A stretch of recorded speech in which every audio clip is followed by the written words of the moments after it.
Police. Yeah, there's somebody after me. I'm sorry? There's somebody after me.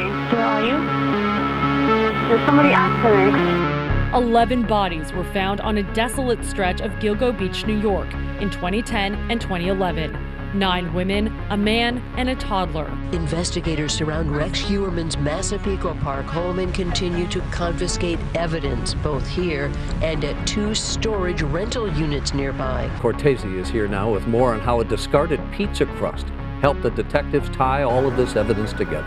Rex Heuermann is a demon that walks among us. A predator. Hey everyone, welcome to the Occult Rejects. In this episode, I think I will be dropping this one as an extra one because I still have not gotten to the Book of Lies yet. People are going to start thinking I'm just talking out of my ass about it now. But there's more and more things that keep coming up with this, and I'm really actually like hoping nothing new comes up in the next week or two, or I'll never get to what I wanted to do. But in this episode, we're going to be covering a few things that I missed. I actually was very surprised that I never even thought about checking or looking into.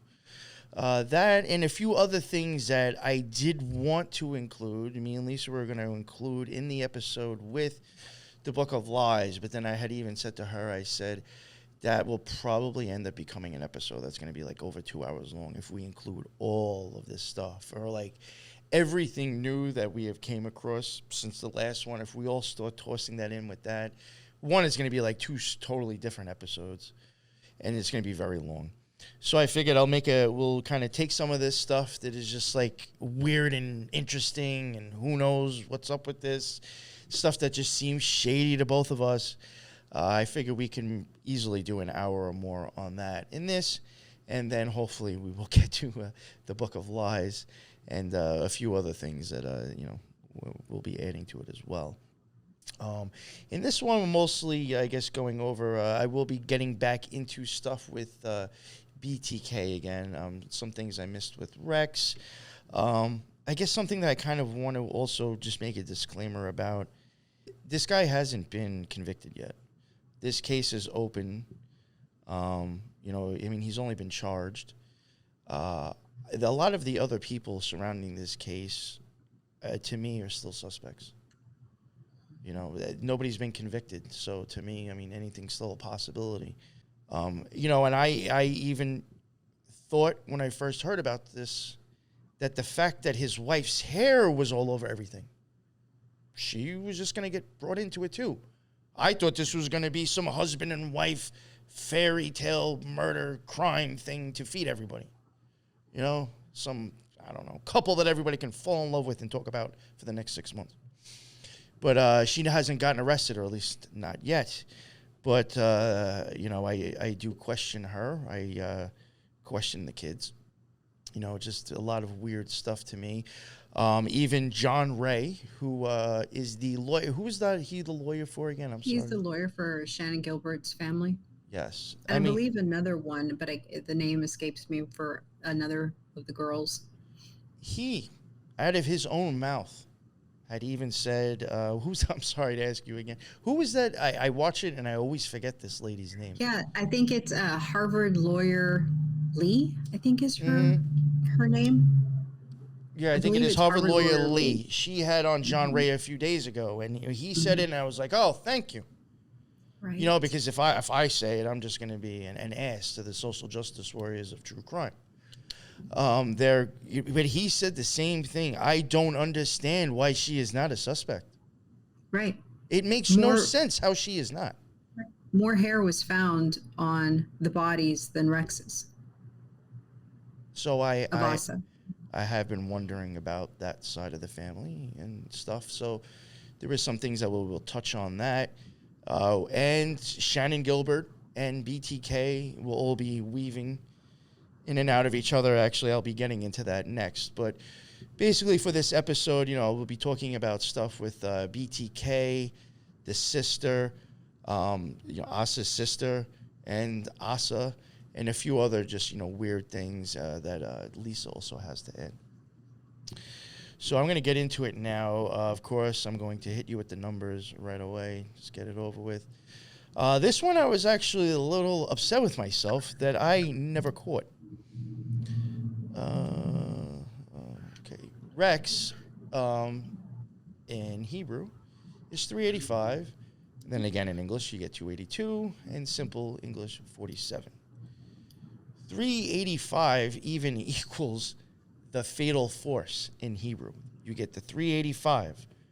Rex in Hebrew is 385. The fatal force in Hebrew is 85. And that was from Aleister Crowley again. Now, this is where I think it gets weird. The fatal force in English in simple isn't the exact same as Rex, but it is 720 and 120. Well, if those sound familiar, it's because we mentioned it in the last episode. 720 and 120 also matches July 6th, which is for Eminem, and I think those were both phone calls, correct? Yes, they were. Yes. And then it also matches Heliopolis. 720 and 120. Again, that is where you're heading, to Heliopolis, when it comes to the OTO stuff. And this was even another thing that I was like surprised that I never checked. This is one of my posts that I made on Twitter that nobody saw because I don't have a badge, I guess. I was like so excited when I made this post too. I was like, yo, this is a good catch. And I was like, I think 3 people saw it. But then I could post a meme and I'll get like, 20 likes, 10 retweets. I said, now I know why BTK said Rex was a clone. Again, with the BTK in the Hebrew Gematria, you get 112. BTK in English Gematria, you get 198. And in case people forgot last episode, BTK in simple Gematria, that is 33. Gilgo Beach, not even thinking about it, 112. If you happen to listen to episode 2, I even mentioned the 112, and I'm like, oh, we just mentioned this before, and I can never remember who had it or what I was talking about. It was BTK. Yeah. BTK in Hebrew Gematria equals Gilgo Beach. BTK in English Gematria, you get 414. And then Gilgo Beach, English Gematria, 414. And then remember, Gilgo Beach in simple was 69. Mm-hmm. So you're getting BTK in Hebrew matches Gilgo Beach in Hebrew. And then you have BTK's Masonic 33 in simple. And then Gilgo Beach's Masonic 69, which is the capstone to their pillars. Yeah. Very weird. Very weird with this. And then I was like, how did I not even think about running his name? I think I even said that to you, Lisa, right? Yes. I was like, yo, how did I even not think of running his name after that? And I guess I was just so, I don't know, overwhelmed with everything else. I just didn't even think about it. But here we go. I'm going to Dennis Lynn Rader. That is another thing I found interesting. It could all just be coincidence, but, Lynn, you had Elizabeth Lynn Ryan, correct? Is that the name? It was Amber Lynn Costello. Oh, okay, Amber Lynn Costello. Yeah. But she was the last of the 4 of the Gilgo 4 to supposedly be murdered. Gotcha. But all of the Gematria results are leading to Amber Lynn, or anything to do with her. Oh, see, when you were telling me that, all right, now I see what you were really getting at when you said that. And when I kept saying, I was like, maybe you're like, everything keeps going back to her, and I was like, right, and most of it was all Lynn. And I'm thinking in my head, I'm like, yeah, that Lynn name and Amber, I'm thinking the two. Yeah. For some reason, I was thinking that Lynn fit like somebody else. Oh, wow. I'm burnt out from all this stuff, honestly. I mean, me and her were even saying we're like, I'm kind of looking forward to getting to the next one because, like, I'm done with the numbers, to be totally honest, with you, especially after this.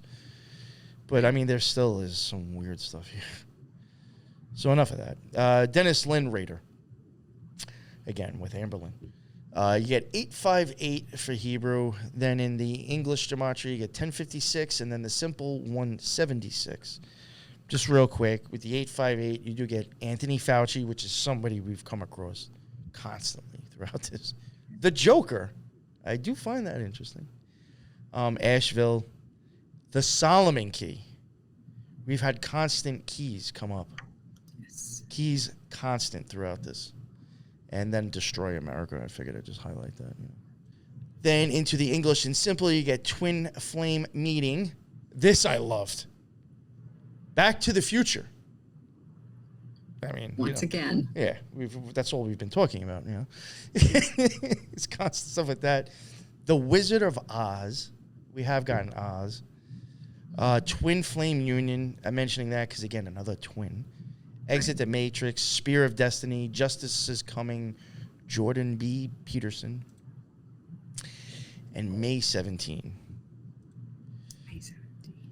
Then something made me think about, the 858 that matches Dennis Lynn Rader for Hebrew. I thought this was interesting, so I included this, and there is more stuff that we'll get into Shannon Gilbert.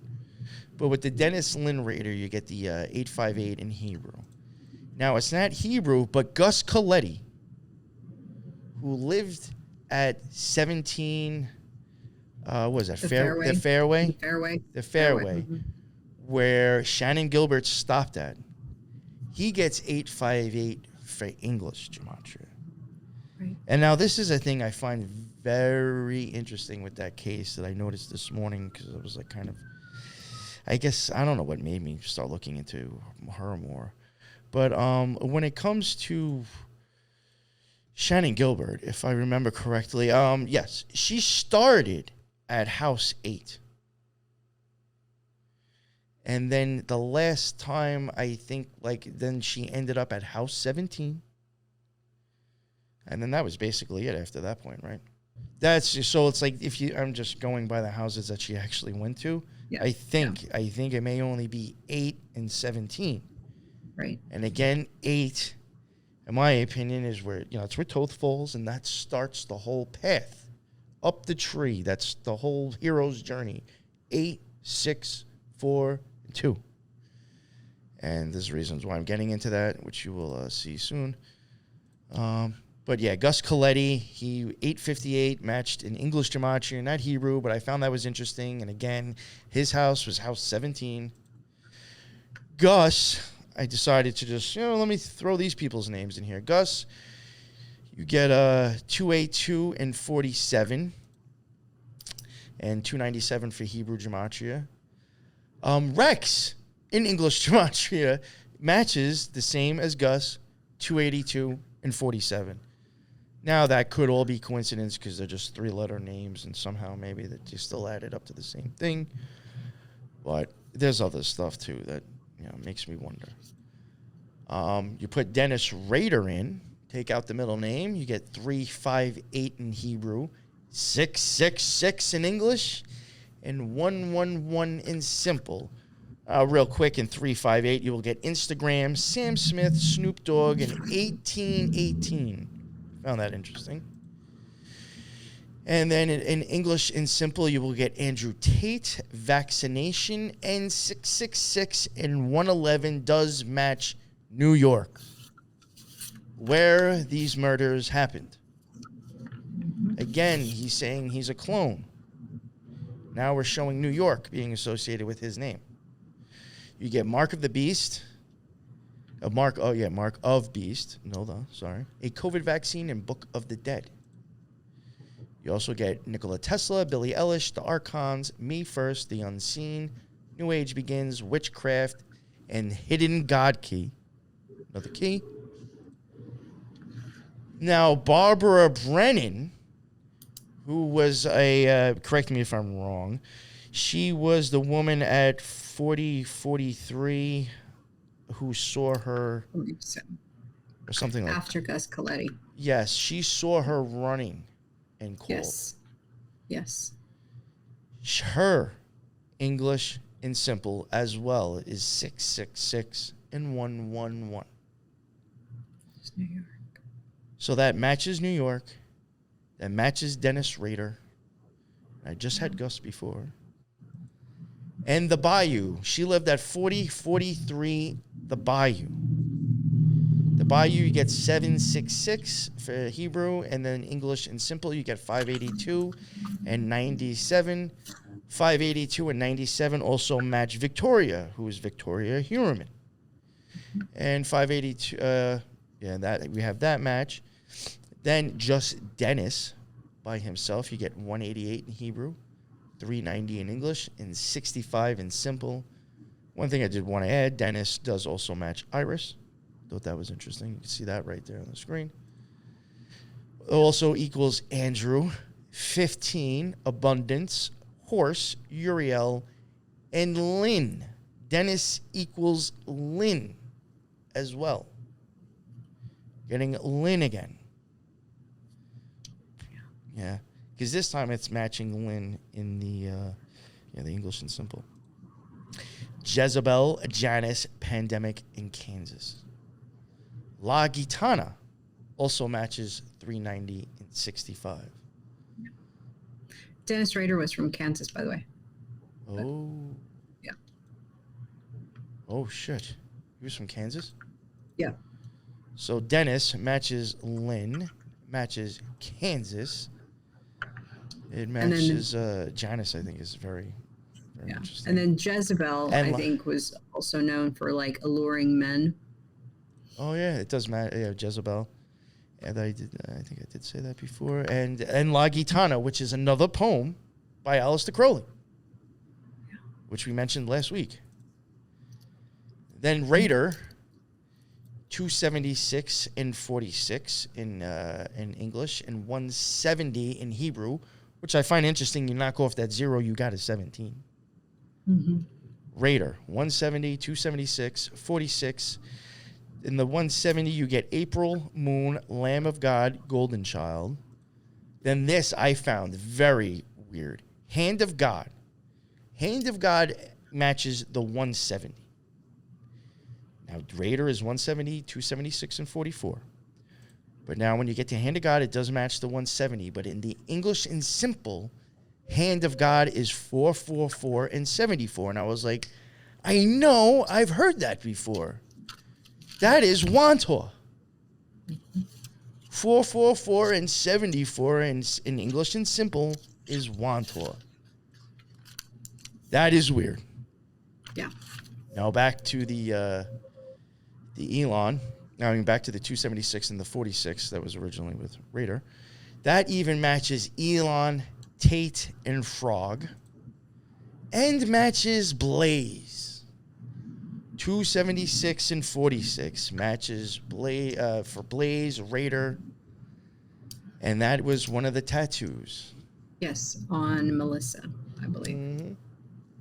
And don't worry, we got the other one we're going to eventually mention too. Now Shannon, you get 220 for Hebrew, 426 in English, and 71 in simple. Here I just happened to notice, I didn't even really go checking at this point because I was pretty done and burnt out. But I didn't notice Independence. That was a poem by Crowley. That does match the 220. This I found interesting, and this is why I mentioned the whole thing about the 8th sphere and the house 17 and the path. 426 and 71 in English and simple match Shannon. You get Toth. Thoth. Toth. He's on the 8th sphere. That's crazy. That's so crazy. That is weird to me. And we went from house 8 to 17 with her. He starts at sphere 8. She starts at 8. Yeah. And it's because of her 911 call that led to the discovery of all the bodies on Long Island. So she was the one that kicked it off. It starts with her. Yeah, it sure did. At sphere 8. Yeah. Gilbert, you get 223, 438, and 73. Now here's another weird one, just like the Hand of God. 223 does match Masonic with Gilbert. But the English and simple is again the 444 and the 74 of Wantor. I find that weird. And the 438 and 73 for Gilbert also matches Carolina, which again, Amber's nickname and where she was from. Mm-hmm. The phone call. Phone calls that Shannon Gilbert made were on May 1st. That matches 666 and 111 again. Yes. So we got May 1st. We got New York. We got BTK's name. And I think there's one other one. I had it written down on a notepad that I actually forgot. So now you have that. The day of the phone call even matches BTK. Yeah. And May 1, because that was May 1st. Then I tried May 1. You get 526 in Hebrew. And then in English and simple, you get 438 and 73. 438 and 73 match Gilbert. And Carolina again. And then we have Paula Dietz, who is BTK's wife. She's 900, 690, and 115. Just showing that I did find the 6'9", kind of interesting again, close to the 6'9" with Gilgo Beach. But who knows? But that also does match Columbia Street. 690 and 115. That was somewhere that Rex lived. Yes. And then Paula, you get 282, 306, and 51. And then Dietz, you get 618, 384, and 64. Well, the 384 and the 64 for Dietz also matches Focus and Nuit. Focus was one of the tattoos as well. Yes. Nuit matches Focus all three as well. Wow. Mm-hmm. And if I remember correctly, it also, that should match Pupil, correct? I think 384 and 64, yes. which has a lot to do with focusing, doesn't it? Yeah. And the 384 and 64 that matched Focus and match Dietz also matches the Lima. And that is the rest of high strangeness that I have with that BTK, Shannon Gilbert, people involved with Shannon Gilbert, BTK's wife and Rex situation. That was just really weird to me when I started playing around with all those numbers and starting to look into, BTK. Be totally honest with you, this might even, BTK could be something I end up coming back to 6 months from now. When I'm done, when I don't mind going back to numbers and burning myself out, I might actually see what's up with him because, I do believe something is up with all this number stuff. I do believe there is occultism involved in this Rex stuff. That's just my opinion. And if I'm correct on that, even with half of what I have, and if BTK understands that, then I understand why BTK is saying he is a clone of me. So in my opinion, there must be stuff with BTK that I could probably do the same thing with. So it might be something I will go back to at some point. And that, the whole, that he asphyxiated his victims, Gilgo 4 as well, if it is Rex. It's not the same thing. You said Columbia came up, and that was one of the streets that Rex lived on in New York. BTK or Dennis grew up or was born in Columbus. It's not Columbia, but it's Columbus, Kansas? Yeah. Kansas, yeah. He was born in Columbus, Kansas, but was raised in Wichita and Park City, Kansas. See, now, even something like that, how his name even matched where he was born. It's like you have to start wondering, were your parents already involved when they gave you this name? Or whoever, whatever the situation with your birth was. And something interesting about BTK, he was born on March 9th, 3-9, or flip 9-3. So. 9-3, yes. Yeah. So, yeah.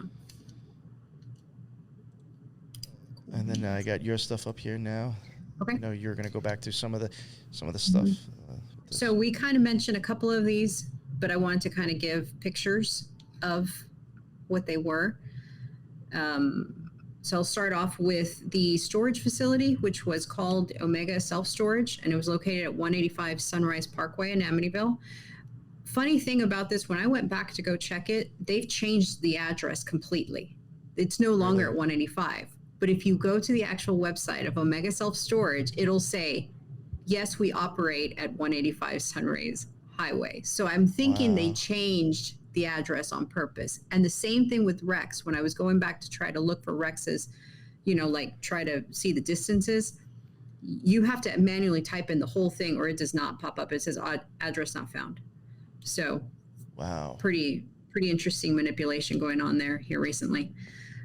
So Omega Self-Storage from the Amityville Masonic Lodge is 0.4 miles. No, I'm sorry. Let me back up. Sorry. Amityville Masonic Lodge to the Powell Funeral Home is 0.4 miles. The distance between the Omega Self-Storage to the Masonic Lodge is 1.1 miles. And the distance from Omega Self-Storage to the funeral home was 1.3 miles. And they're all along the same road. I thought that was very interesting, considering the Masonic Lodge funeral home episode that we did, where they're located in proximity. Yes. And then now you have a storage that's also located in proximity. And the Omega Self-Storage, in case you don't remember, I think it was the first episode we covered, Rex Uerman had a storage unit from the Omega Self-Storage. So that's why we mentioned that. That's why we looked even into that 1.1, even the 1.3, I mean, that's, 13, 11. Again, 11, the double pillows, even 0.4, again, that's abundance. And even that, I have explained, I could look at 4 being chesed and looking at, Jupiter and electricity. So, I mean, that's even like abundance of energy, Even the zip code, 11, 17. Oh, yeah. So, yeah, interesting. Yeah. Into the next one, yeah. Distance from Rex's house to Gilgo Beach. We mentioned this on the second episode, but I didn't have a picture for it, so I figured that we'd go back over it. Nice little pictograph to show y'all. So Rex Uerman house is located at 105 First Avenue, Massapequa. Gilgo Beach is located in Babylon, New York. To get to Gilgo Beach, you can go one of 3 ways. First way, and we talked about, is through Wantagh State Park Highway, which is the Wantagh that we've kind of been talking about last episode and this one. And that is located 17 miles away, or 26 minutes. If you were to take New York 27 west, it's 21.7 miles, or 33 minutes away. Or if you decide to take the Southern State Parkway, it is 26.3 miles, or also 33 minutes away. Yeah, that's why. So I thought that was kind of cool with the numbers. Yeah. 17 miles, 33 minutes, 33 minutes. That's wild. Yeah. So. And this one. Distance of Rex's house to the National Cemetery. So we go back to Rex's house and how he didn't want any changes done to the house because it was a shrine to his dad, and how when he would meet with dates of potential sex workers, they would indicate how he would talk about woodworking and wood shopping, and he was doing the woodworking on the same table bench that his dad did. So you go into this whole thought that, his dad meant a lot to him.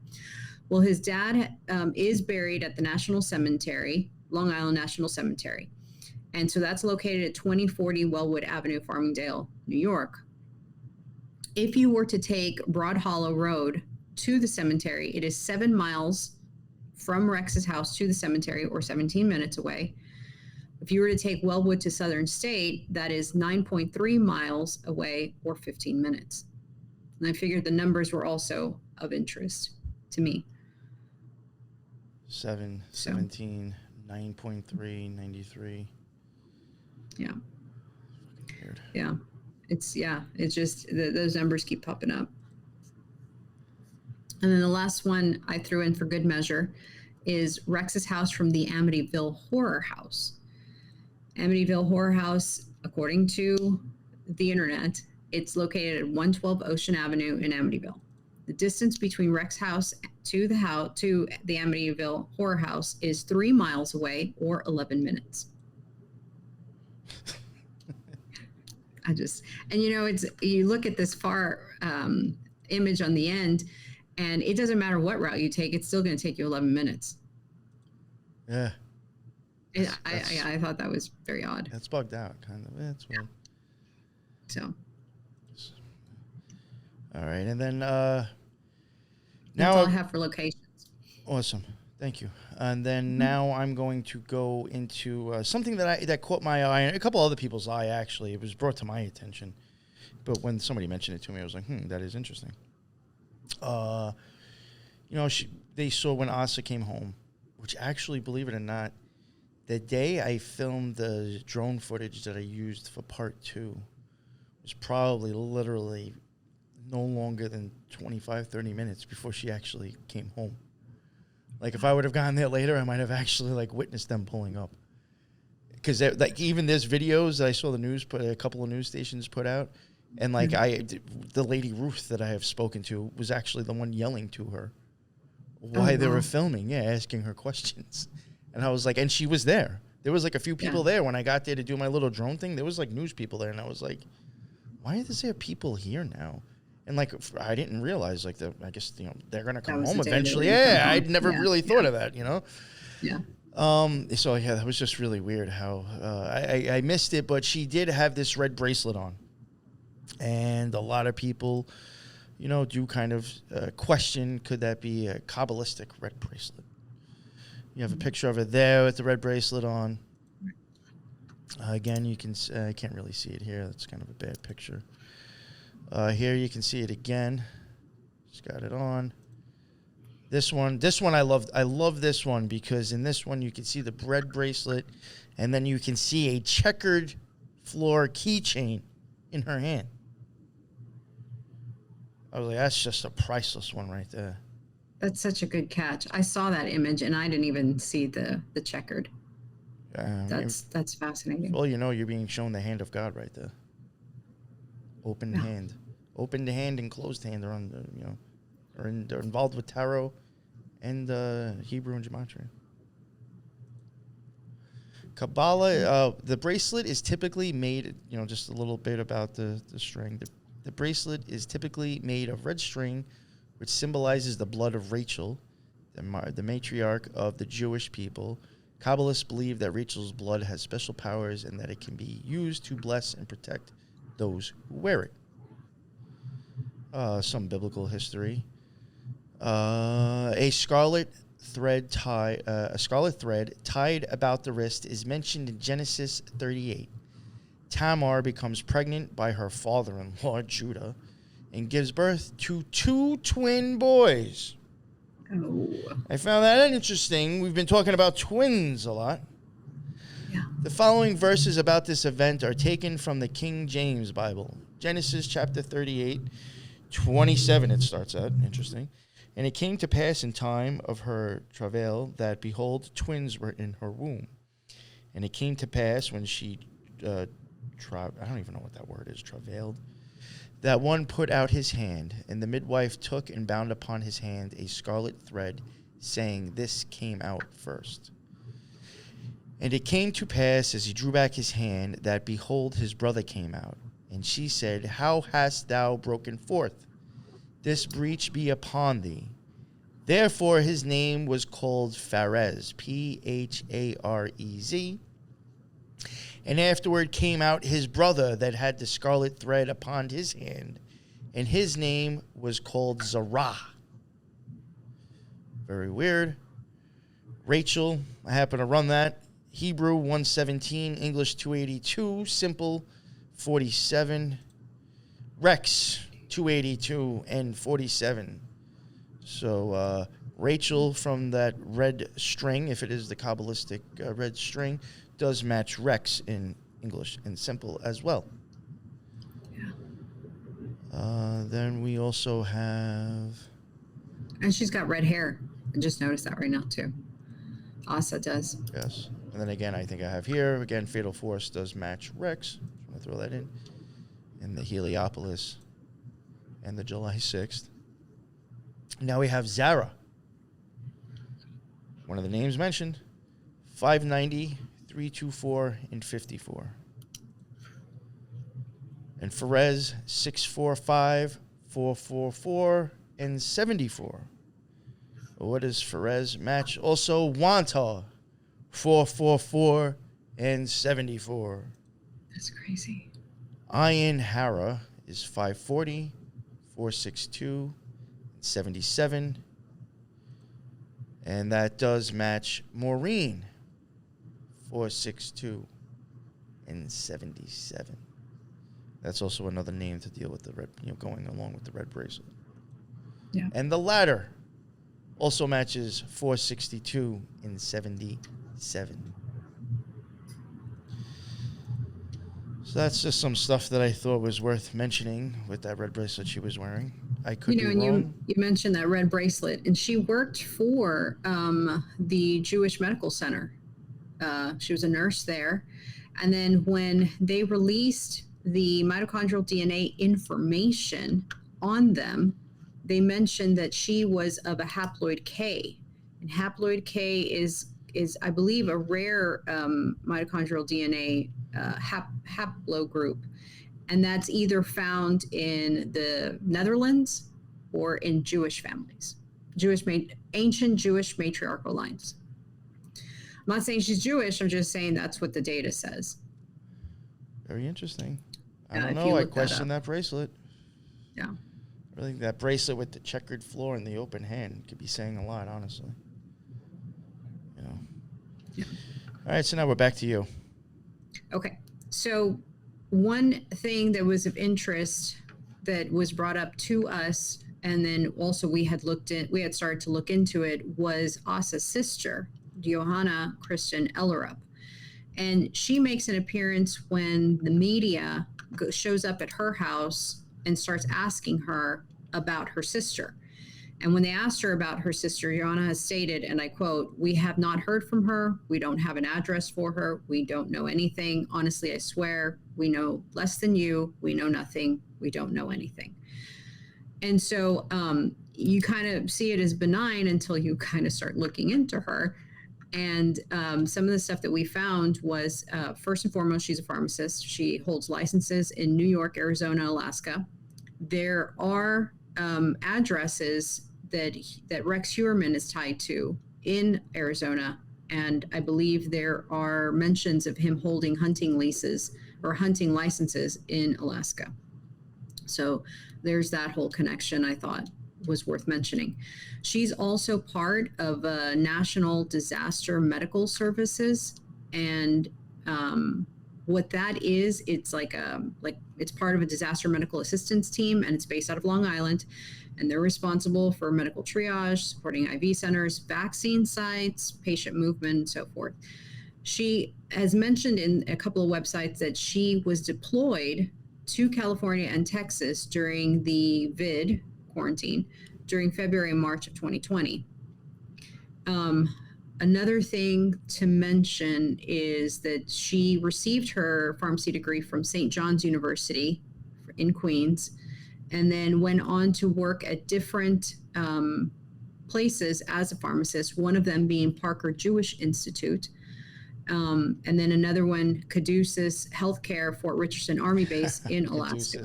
Toth. So, yeah, I mean, Mercury would still be on Sphere 8 with Toth. Well, she graduated in 2008 with her pharm degree. I don't know if that matters, but... well, you go from 8 to 2. It's insane. But I think you had mentioned, and I think you'll cover her. Yo, the weird thing is, sorry to interrupt, but what I have been saying over and over, I've been saying recently, I think with the whole eyeball stuff, you got to have one pinned and one big.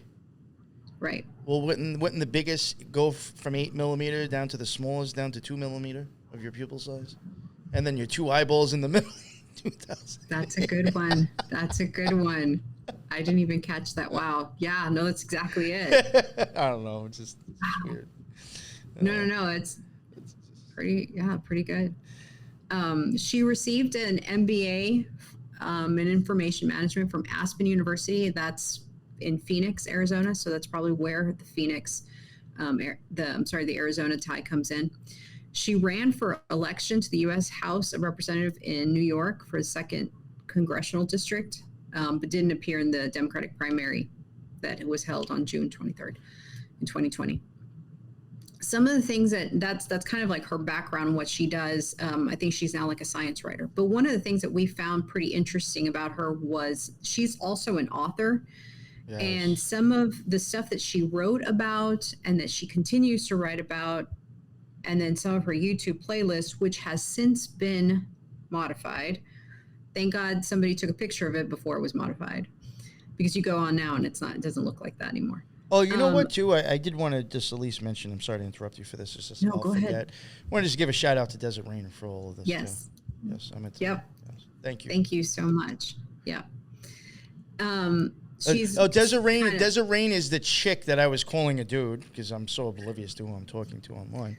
That I said actually went and took photos of one of his properties. He gave me the address. Oh, of nice. it. Yeah, that's the same person. So, yeah, because they hit me up after they listened to the episode. They're like, by the way, I'm a chick. I'm not a dude. I was like, I don't know. That's hilarious. And then I think if you go and look at the picture, you never know these days. Yeah. So, but no. So most of the stuff came from her in terms of like leading us in that direction. So thank you very much to Desert Rain. And so Johanna is an author, and according to the little blip about the author, for her, the mystical and the paranormal is the mother of science, and transcendentalism and enlightenment is attained by all. Very quickly, she wrote a couple of books, one called Transcendence in 2018, and it's about life and death, reincarnation, narrated by a pharmacist who was murdered for investigating an international cartel and descends into a parallel quantum universe. So if you go into her YouTube video playlist, she has a lot of stuff on quantum science. So you can tell that's kind of where that influence was. Yeah, I wasn't going to be bothered going through it, but honestly, when I was going through her stuff, there was a lot of stuff in there that I was like, I would watch this because of my thought of occult symbol, of stuff being involved in it. Well, there was a lot of actually science and Yes, I actually bookmarked some because I want to go back and watch some of them. I was like, thank you. I was looking at it. I was like, some of this stuff isn't too far off of something that I would look into. Right. For weirdness. Exactly. I was like, maybe she's a listener of the show because most. Or she's a magician herself. Maybe. Yeah. She wrote also a study guidebook for pharmacists passing their licensure examination. And then she wrote The Paradox in 2022, which the subject line of it is, what if the end of days was planned by God himself? And so it, apocalyptic love story, they're, fiction. So, kind of seems a little benign until you start doing a little more digging, and then you find a witch site called the Forbidden Thrice Fold Path on Quora. And the description of it is home for the practice of witchcraft, alchemy, Wicca, and esotericism. Right? That's how you say it? Yep. There you go. And she is the admin and contributor to that site. If you click on her actual handle, she is active on Quora, so it's not like she created and then left or went away. She actually writes science articles on there. One of the things that Desert Rain was able to provide us was a picture of videos on her YouTube playlist, which is in the center right there, and it deals with Kabbalah, Gnosticism, lots of fringe science, which is good. But if you were to go there today, that stuff's not on there anymore. So I think she's modified it since. I don't know why you would feel the need to. I mean, it shouldn't be anything bad, right? But so that's been modified. But yeah, there's definitely a link or some sort of association with that. She's written a couple of other things that leads you to believe that she's into the Gnostic belief, Kabbalah. Yeah, she's definitely. I think she's definitely into something. I mean, just that one site. I mean, right there, for the practice of witchcraft, alchemy, Wicca, and esotericism. I mean, what else do you need? Right. This lady's into the shit. I think so, and I don't know why she would feel the need to delete it, though. I don't know. That seems suspicious to me when you delete something. But anyway, so yeah, she's fluent in Icelandic language. So yeah, the whole Icelandia connection to her sister and so forth. And I believe she is right now currently the primary caretaker of Asa's dad. And I believe Asa's dad that they're referring him to as Frode. So I have to still dig more into that and see where that leads. Now, Asa also isn't that to throw you off or go into something else, but like Asa and her only share the same father, correct? I think so. I think they're because that's right. From a post that we saw on her Facebook. Yeah, we saw a post on Facebook that somebody offered their sympathies to Johanna for her sister, and they would be praying for her. And Johanna said half sister. Like that wasn't even a thank you. She corrected them, and I was like, wow, that doesn't seem at the moment to correct them, but yeah. So, like, okay, thanks, half sister. Yeah. That's it. Yeah, yeah. So I mean, according to her, they're half sisters. They're half sisters. So I don't know how that plays in. I think they were estranged, I'm assuming. Mm. Do you want me to go on to the next one? Or is Yeah, you can. I think that's the GoFundMe that's been set up for Asa and her family. So the person that set up the GoFundMe is the daughter of the Happy Face killer. And that I guess she basically said was that the reason she was setting it up was because she knows what it's like to basically be, part of this world upside down kind of moment. And that she kind of just wanted to set it all up for her. One of the things I found interesting was that, that it seems like these people kind of, I would think, are still under suspicion, considering that, they've now hired their own lawyers, as well as some of the evidence that was found on the victims was from Asa. And then now they have a GoFundMe. So granted, they're not, being charged with anything, and they're back at the home, and it seems like their home was in disarray, that they didn't even have a bed to sleep in. But at the same time, it's one of those things where, I don't know, it's a little weird to me. Yeah. To me. Yeah. Well, I mean, again, and I'm sorry to say it, some people may think it's being a little harsh, but I mean, just from my experience with seeing the Kylie Rodney case, which if people want to be bothered, go checking to see what I'm saying. If you don't believe me, I at least know Ryan Upchurch is the first person I can think of. If you want to go and look back, I don't know how many months ago when he spent a few episodes himself, a few hours with a couple other guys covering Kylie Rodney, there was GoFundMes for that stuff that was going to, like, the person who started it, there was like their relative was receiving the money. Yeah. There was scams going on with that with GoFundMes. And in my opinion, there was also scams because they knew she wasn't coming back. So let's collect the money because we know she's not going to show up. Yeah, you also see that happen with the smiley face killers. Remember? Yes. One of the sisters had to hire a private investigator to look into her brother's death, and found out that a couple of his co-workers had taken out a GoFundMe before he went missing for his death. Idaho or 4, funeral arrangements. Idaho 4, I think there was like shady GoFundMes being made with that too. Yeah. I think when there is shady stuff, and especially occultism involved with these types of cases, I think these GoFundMes are also made to just rake in the cash as well. This whole thing, true crime, is such a moneymaker in so many ways. People who don't know these people from a hole in the wall, they did not know these people existed until the news told them that they existed. Now, all of a sudden, I know them, I feel for them, let me send them money. You have zero fucking clue who these people are. You got to stop thinking you do. You didn't know they existed until the TV told you, or until a YouTube channel told you. You may not even knew they existed until I told you. Right. So what makes you think you know them and that they're innocent?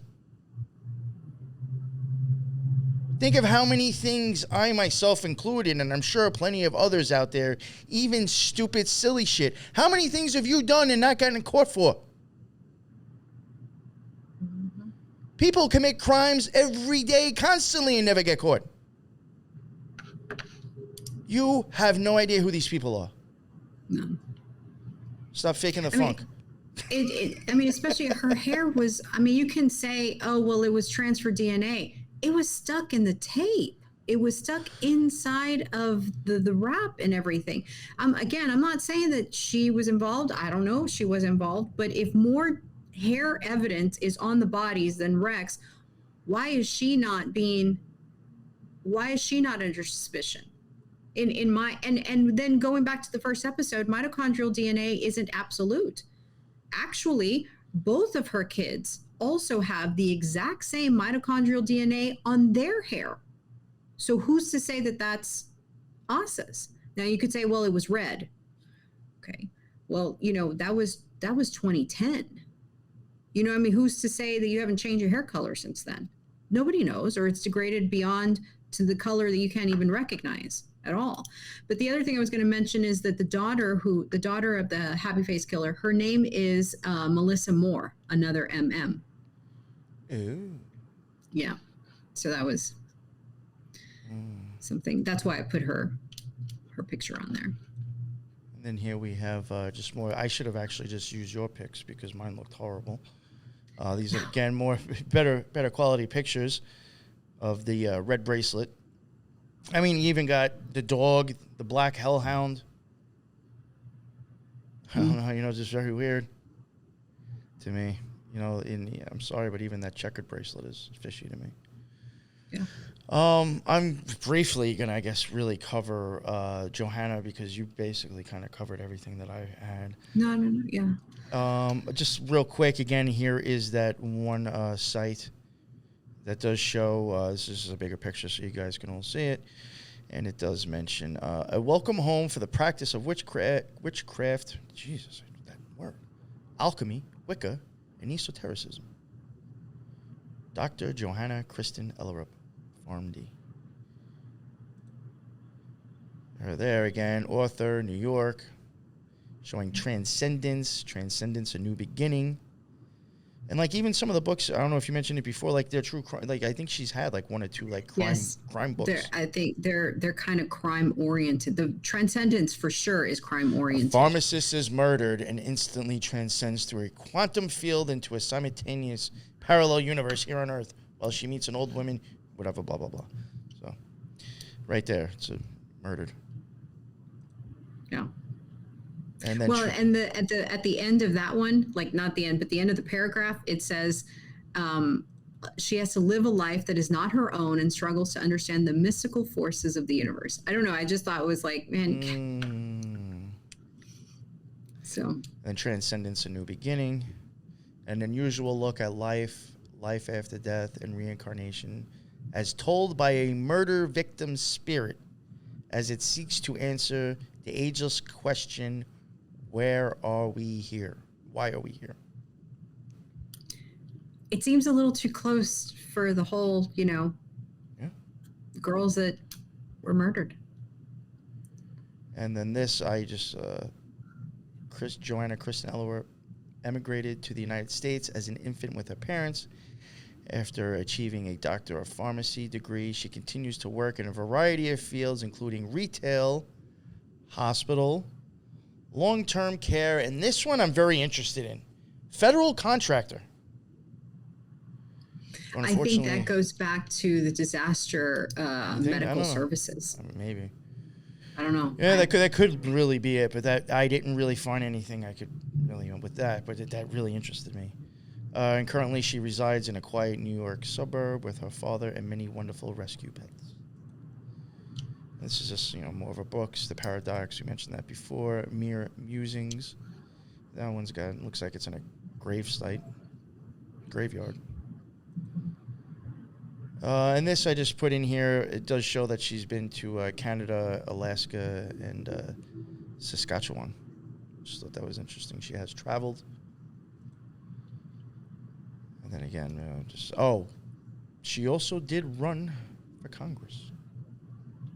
Yeah. Johanna Ellerup, Democratic Party, ran for election to the U.S. House to represent New York's 2nd congressional district. She did not appear on the ballot for the Democratic Party primary on June 23rd, 2020. I think she lost right away. But she did try to run for Congress as well. Thought that might have been something interesting to add, that she's trying to get into politics.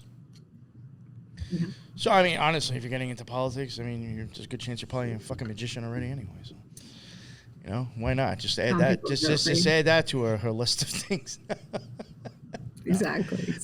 Again, this is all theorizing, but I mean, in my opinion, by what some of the books are and her having that one site up, I don't question this lady is into witchcraft. She is a witch / magician, occultist, something.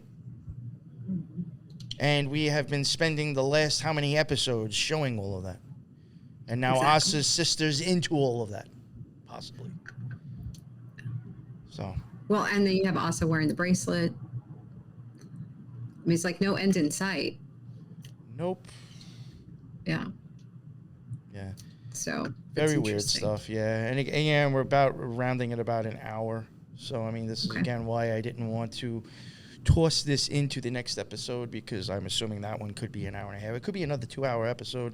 This would have just made it so much more longer, and I probably would have done this at the beginning, and I wouldn't have wanted to, like, people might be tired of it and don't want to listen to the Book of Lies at that point. So, yeah I didn't want to screw up the episode, so I figured I'll just put out a shorter one, and then we'll have that one.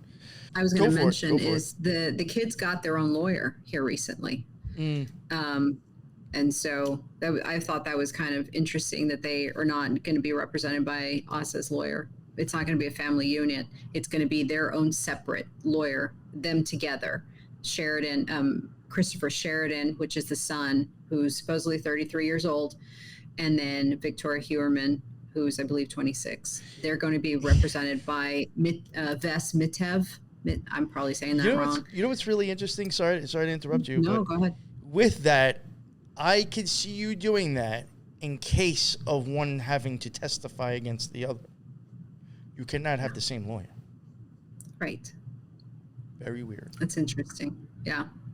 But yeah, and so with the other thing, going back to the whole Shannon Gilbert of it all, is Ves was the lawyer who requested the 911 call from Shannon Gilbert from the Suffolk County Police Department in a FOIL Freedom of Information Law request back in back in 2011. I believe it was 2011 when he requested it. It might have been 2010. The call took place May 1st, 2010, and then obviously he requested it. And that is the same lawyer that is representing the kids. It just seems weird that you are requesting the 911 call for a victim, yet you're going to represent the kids of supposedly the perpetrator. It just seems odd. That is bizarre. So the other thing is Ves used to be at the same lawyer firm with John Ray. And John Ray is the attorney for Shannon Gilbert's family. And him and John Ray are obviously, they were attorneys at the same firm.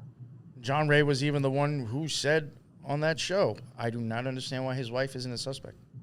That's exactly right. And another thing that he pointed out, and I could tell you from my own experience, unfortunately, he has a conspire charge on him. He does. Who was he conspiring with? You don't get charged conspiring for talking to yourself. You are doing something with somebody else. I went to prison with a conspiracy charge because there was other people involved. But the interesting thing, the kid who told on me, his got dropped down to state. He lost the conspiracy charge and just got probation. I got the conspiracy, even though, whatever. But very interesting. I find it very interesting, this whole thing. So then the cops suspect that somebody else is involved. Otherwise, he wouldn't get hit with that kind of charge. Or do they already know who the other person is involved and they rolled? Because he's not being charged for anyone else but 3 girls. It's not like he's getting hit with all 11 victims. It's just 3 girls. Yet he has a conspiracy charge, so that means that they suspect that someone else had to been involved as well. So that's, and then the other thing that, also John Ray he pointed out, which is true, they don't have enough evidence to convict him against Maureen. And so if they don't have enough evidence to convict him against Maureen yet, right, because they keep saying that it's yet, then it's very unlikely that he's going to get hit with the others. Well, that lawyer was saying, he says, as of right now, what they have, he says, I don't see this going anywhere. Because you're literally using his wife's hair as evidence in a pizza box. Right. And if anything, the evidence you're showing should be putting his wife in jail. If you're going to go by that. Right. Right. And I mean, how do you know somebody's not bringing them? Maybe Rex was picking him up and the wife was knocking him off. Right. Right. Or how do you know somebody didn't go into their backyard and get their blinds and use that to tie up the women or whatever? Because apparently there was another, if you go back into some of the articles, there was another person who was under suspicion who lived blocks away, and he was an ex-cop with the same initials on the belt that was used to tie up Maureen. Again, you're looking at cell data all along the same area. You're looking at DNA evidence that is conjecture at best, I think. But I mean, that's even the thing too. Like I mentioned, I think in the last episode, if you're going to tell me the only evidence you have of where Asa was is cell phone pings, fucking 13 years ago, right? There's no footage, nothing of actually proving her anywhere, because that could have been anybody. Yeah. Somebody could have had a fucking cat with them and a fucking cell phone inside the cat carrying case. I mean, for real, you have no idea who the hell was traveling with that phone. Exactly. They could have taken your phone. You could have, or let's just, I mean, you when you get back and let's just say it's Rex, but he hadn't killed the girls yet. You know what I mean? It's like, I mean, you don't know when they died. You don't know when they were buried. You don't know anything. Again, even look at that. They're saying that they thought maybe things might have gone on inside his house. Right. How do you know that he might have kept them there and just didn't kill them there? Right. Or, kept them there until somebody else came home? And apparently the hair that was found was inside the wrapping and inside the duct tape. So, I mean, I shed a lot of hair. So I could see, maybe. But like you said, if we're only going by DNA evidence, there was more DNA evidence. And not to beat the dead horse, but there is all that. So. Yeah. But I think that's good enough then, actually, right there. Okay. All right. So, that's the end of this one. Like I said before, I just wanted to toss this stuff out. More than likely we'll be dropping this, recording this Thursday. It'll probably be dropping tomorrow. And I'm going to try to do another premiere, even though there wasn't a lot in this. I think it would be kind of cool to hang out with you guys, see if anybody has anything else to add. Or if you even have stuff to add with the case that has nothing to do with what we're really talking about, add it, send it to one of us on Twitter, email it to one of us, or whatever. Hit us up. Lisa, thank you so much again, especially for all your wonderful slides. I, after almost 3 years of doing this, is still not, taking the time to figure out how to do them. I did it once. I did do it once, and I forgot how I did it. I gotcha. Yeah, you're going to have to show me, and then I can actually, look, halfway decent when I pull up my stuff. But thank you for the slides. Thank you for the info. And thank you again for jumping on and covering this weird topic, weird series. So interesting, though. Oh, definitely. And hopefully within a week or two after this, we will have, as long as no new bodies show up or no new places. And remember, if a new place does show up, I'm calling South Carolina. This is horrible. I'm betting on where a dead body is going to be. See what true crime gets you doing? That's what happens. Well, your brain starts going that way, It's trying to solve the puzzle. No, I know, but I just because of occult stuff, I am betting on South Carolina if something else comes up. But yeah, as long as nothing wild happens, I really mean it this time. The next episode should be tying this all together with the Book of the Lies, and then after that, I don't know. I don't know what people can think of anymore. Yeah, I tell you the truth. The Book of the Lies. If you're not buying into the number stuff, the book of the Lies, definitely to me is just that in itself should be enough for you to be like, yo, what? Right. My opinion. So, all right, I'll shut up, and that is the end of another Occult Rejects. And until the next one, everybody be well. Later.